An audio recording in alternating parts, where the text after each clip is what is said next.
Uno de los líderes del cártel de Sinaloa, Martín Elene Araujo, presunto jefe de plaza al servicio de Ismael El Mayo Zambada, fue asesinado recientemente.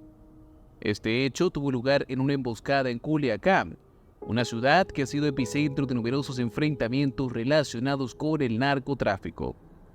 El ataque ocurrió en la tarde del jueves, específicamente en la avenida Álvaro Obregón, en la esquina con calle Río Quelite, en la colonia residencial Guadalupe.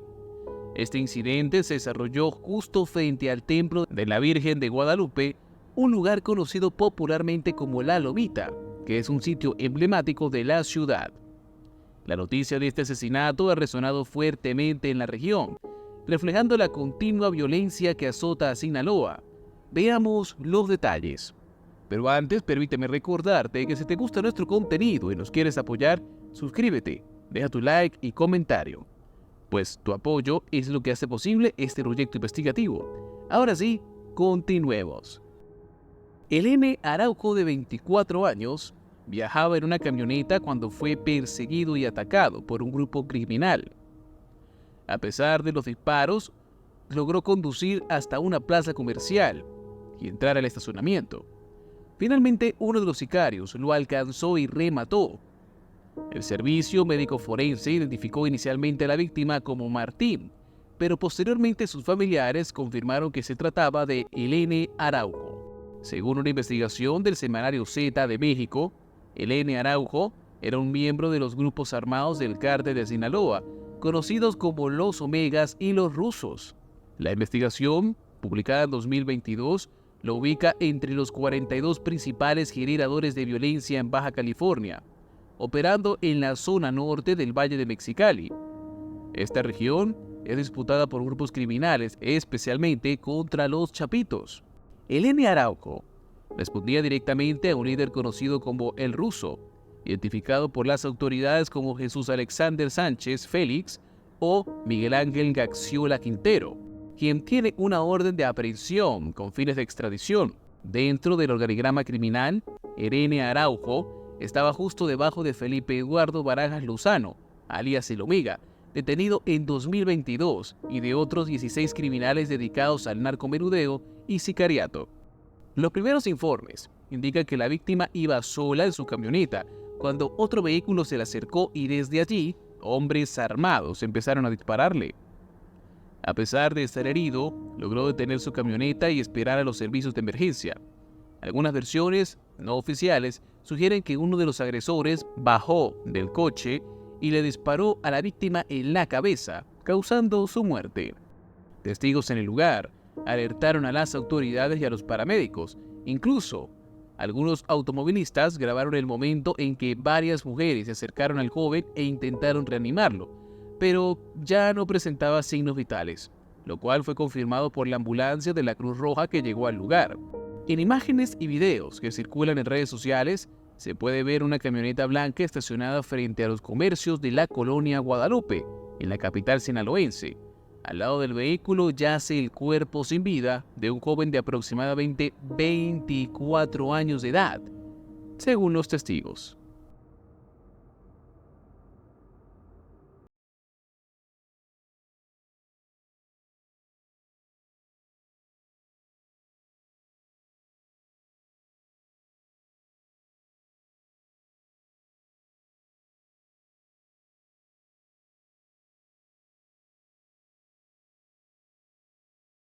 Martín Elene Araujo. Una investigación del semanario Z identifica a Martín Elene Araujo como miembro de los Omega y los Rusos, grupos armados del cártel de Sinaloa que operan bajo el mando de Ismael El Mayo Zambada. El reporte, publicado en 2022 por este diario especializado en narcotráfico y seguridad, incluye una lista de 42 criminales destacados como los principales responsables de la violencia en Baja California. ¿Quién es el Ruso? El jefe directo de Martín Elene Araujo. Para entender mejor el contexto y la importancia de la muerte de este hombre y para quién trabajaba, debemos saber a qué grupo pertenecía, a quién obedecía y hasta dónde llega el poder de su equipo. El jefe inmediato de Martín Elene Araujo es Jesús Alexandro Sánchez, alias El Ruso, quien mantiene el centro de sus operaciones en el estado fronterizo de Baja California. Los rusos es una de las diferentes células delictivas que actúan al servicio de la facción del cártel de Sinaloa que lidera Ismael El Mayo Zambada. Su cabecilla es el ruso, quien se encuentra bajo la mira de autoridades mexicanas y estadounidenses. Aunque ha mantenido un perfil discreto en el mundo del narcotráfico, sus actividades son bien conocidas por el Buró Federal de Investigaciones. Esta agencia tiene registros detallados de sus operaciones en los Estados Unidos. Según una ficha de búsqueda que fue compartida por el FBI el pasado mes de abril, el ruso tiene 2 fechas de nacimiento registradas, una el 20 de junio y otra el 30 de junio de 1982. Esto significa que pronto cumplirá 42 años de edad. El FBI informa que el ruso opera principalmente en Mexicali, una ciudad en el estado fronterizo de Baja California, un punto estratégico y crucial para el tráfico de drogas. No obstante, también se sabe que tiene influencia en Sinaloa y al menos en otros 2 estados de los Estados Unidos. En la ficha de búsqueda del FBI se menciona que el ruso ha establecido conexiones en California, específicamente en la ciudad de Los Ángeles. Es en esta ciudad donde se encuentra la oficina regional del FBI, que ha revelado información sobre sus actividades delictivas. Además, este colaborador de El Mayo Zambada también tiene presencia en Oregon, un estado de la región noreste de Estados Unidos, donde se cree que ha formado alianzas con operadores criminales que participan en el tráfico y distribución de drogas. Aunque esos son los únicos 2 estados estadounidenses donde se ha confirmado la presencia del ruso, la Evaluación Nacional de la Amenaza de las Drogas de 2024 de la DEA señala que tanto el cártel de Sinaloa como el cártel Jalisco Nueva Generación, CJNG, operan en los 50 estados de la Unión Americana.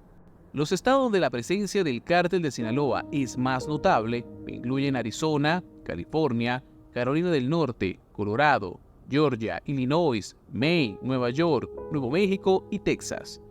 Debido a sus actividades ilegales en Estados Unidos, el 15 de octubre del 2015 el ruso fue acusado en el Distrito Central de California y se emitió una orden de detención contra él por al menos 7 delitos. Participación en organizaciones corruptas influenciadas por la delincuencia organizada, cometer un crimen violento en ayuda del crimen organizado, conspiración para distribuir sustancias controladas, conspiración para importar sustancias controladas, toma de rehenes, conspiración para el lavado de dinero, porte y uso de un arma de fuego. Para llevar a cabo estos crímenes sin ser detectado por las autoridades, el ruso ha utilizado otras 3 identidades: Alejandro Fernández Félix, Juan José Ponce Félix y Alex Sánchez. En la actualidad, el ruso es reconocido como uno de los principales operadores del Mayo en Baja California.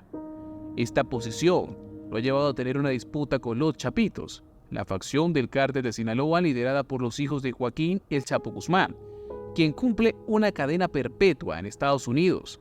Las autoridades dieron con su rostro después de analizar un video que está en las redes sociales desde hace mucho tiempo, en el que se puede ver al ruso practicando tiro al blanco en un bosque, disparando a los árboles y alardeando de su puntería. No, ¿y quieres que le pegue al otro? A este, a ese y a ese. Mira.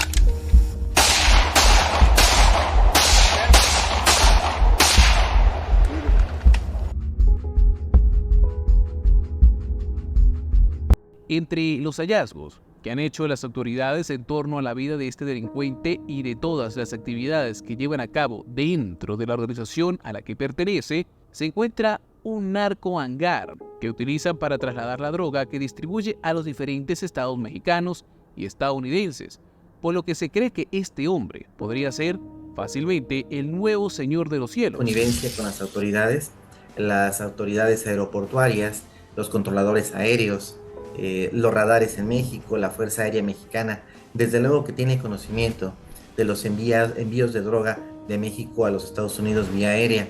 Incluso en algún momento el cártel de Sinaloa llegó a tener el control del aeropuerto de la Ciudad de México, que es quizá el aeropuerto en América Latina que mueve a más personas en un solo día en toda América Latina. Entonces lo que vemos de parte del cártel de Sinaloa es que generó un anillo que le permite un anillo de protección, que le permite tener a las autoridades de la aeronáutica civil y también de la aeronáutica militar bajo control. Efecto para los narcotraficantes mexicanos, sobre todo los de Sinaloa, el uso de las avionetas, de los aviones para poder transportar droga, el uso del aeropuerto de la Ciudad de México para en vuelos comerciales hacer envíos de droga, es algo frecuente, algo que utilizan de manera regular. ¿Por qué? Porque pueden transportar grandes cantidades mediante un costo realmente reducido, porque únicamente tienen que pagar sobornos a las autoridades civiles o militares, que son las que tendrían que estar inspeccionando los contenidos de todos estos vuelos, de todos estos aviones, avionetas que están viajando de México hacia los Estados Unidos.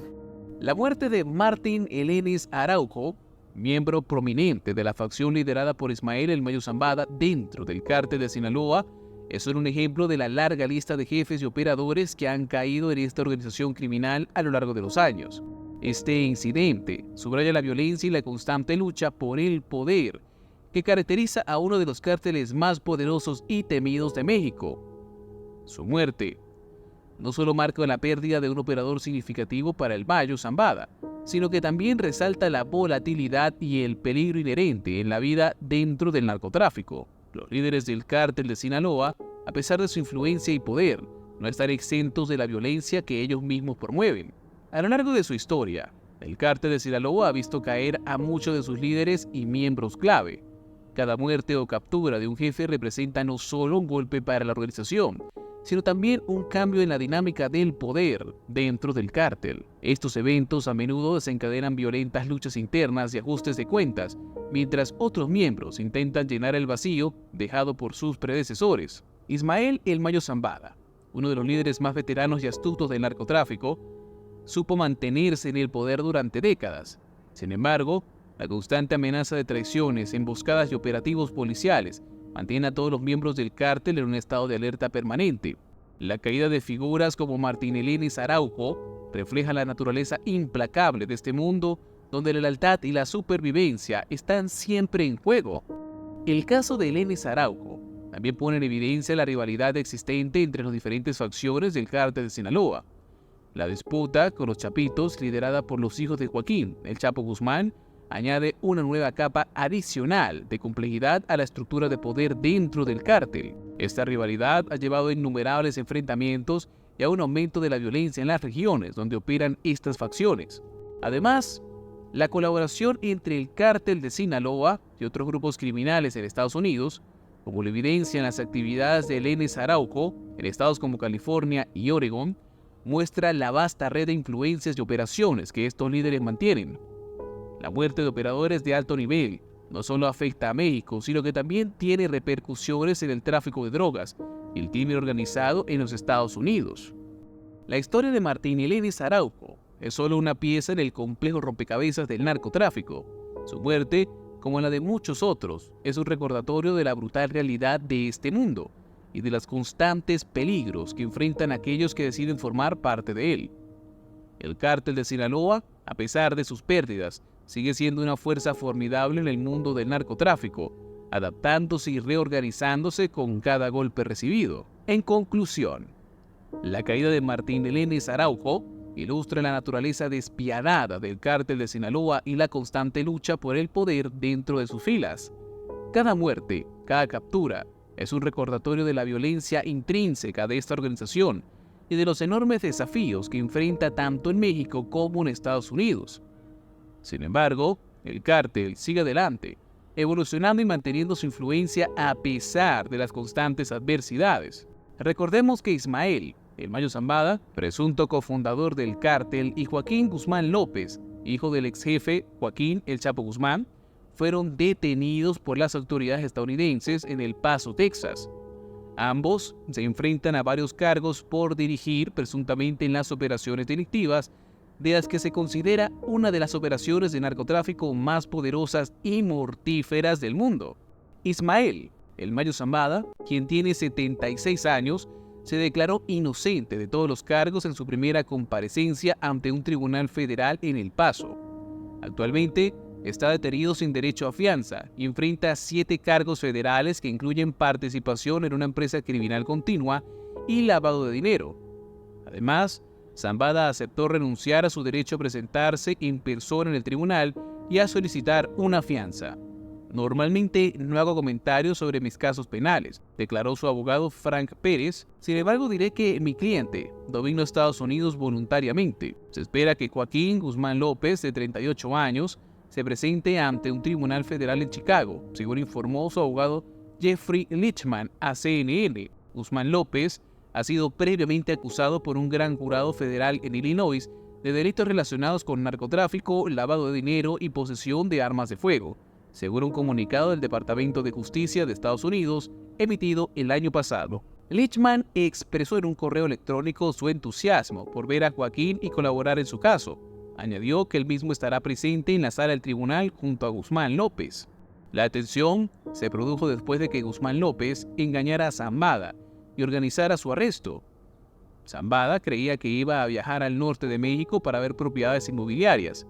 Sin embargo, el avión privado en el que viajaban aterrizó en una pista al norte de la frontera, cerca del Paso, donde las autoridades estadounidenses estaban esperando, según informaron las autoridades.